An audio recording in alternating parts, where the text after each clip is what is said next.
I imagine you have heard sayings to the effect of being very careful about who you spend your time with, who you choose to spend your time with. Sayings like, you will become the average of your 5 closest friends. Okay? I would argue that we need a new saying that has to do with, you're going to become the average of the 5 people you follow on social media the most, or the 5 things you follow on social media the most. Anything we are viewing with our eyes, listening to with our ears, and allowing into our minds, we need to be very selective about what those things are, because they have a huge influence on us. I've heard some things over the last few weeks that are extremely concerning. One of the reasons I started making these videos in the first place is because of the things we hear in this world that are very concerning, and a lot of people are, yes, we need to be very selective about what we listen to. So what are these things that I'm overly concerned about? I'm going to talk about 2 in particular, and there are a lot more like these. But one, we had a candidate running for the presidential election that had an advertisement, a campaign ad, encouraging women to lie to their husbands about who they voted for. It's the one thing you still have control over. You get to do what you want. You don't have to tell your husband or lie or something to that effect. Okay? Something I heard on a popular talk show. I don't watch this talk show. It came from The View, I believe, if you're wondering.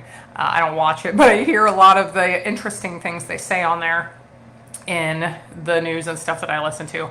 And one of the women was encouraging people to unfriend people, including family, if they don't have the same views as you. Okay, so do these 2 things sound like good advice? Do these things sound acceptable to anyone, really? Marriage? Family?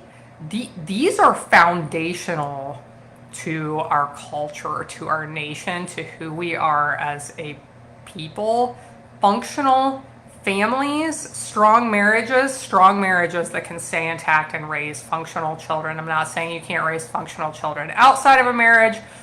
Matt and I are both divorced, in case you don't know that. So, but these things are foundational to any functional society. So we have our leaders who want us to trust them and listen to the other things that they're saying and their perspectives. And one of them, to vote for her to run our nation and kind of our world, telling us to lie to our spouses.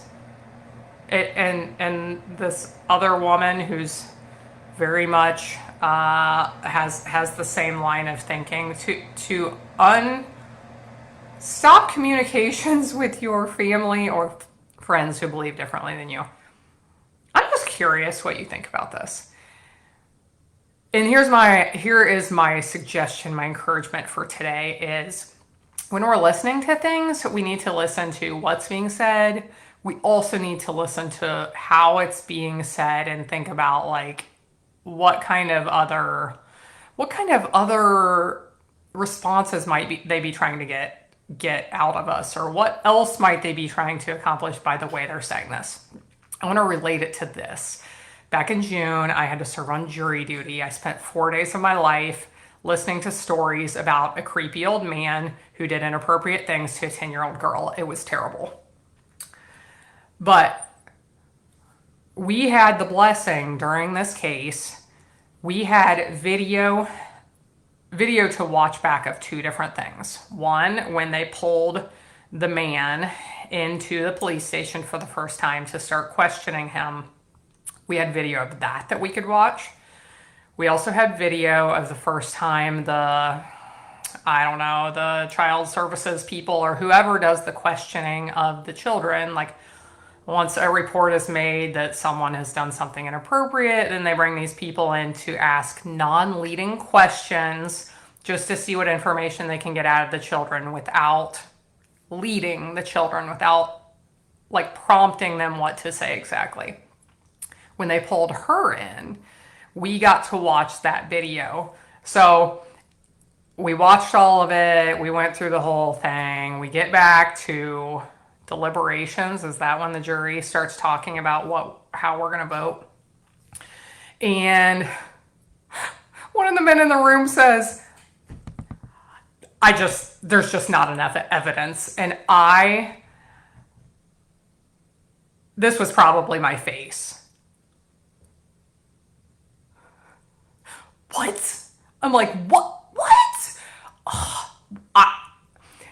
But over time, I realized when I was watching those videos the first time, I made sure I was not just listening to what was being said. I was listening to how it's being said and watching reactions. I was very much thinking about like with the little girl, like if someone had coached her to say all this stuff about this man,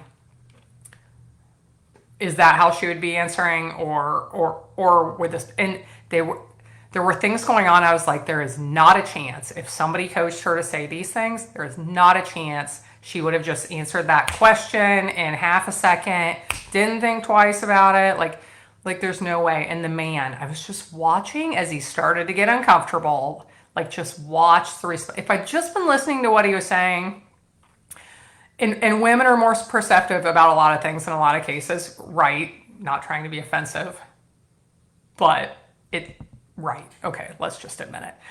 So the man in the room didn't see this. We watched back the video again. I got to spend 4 more hours of my life watching the videos again because several people wanted to see the videos again. And that time, everybody was very much in agreement.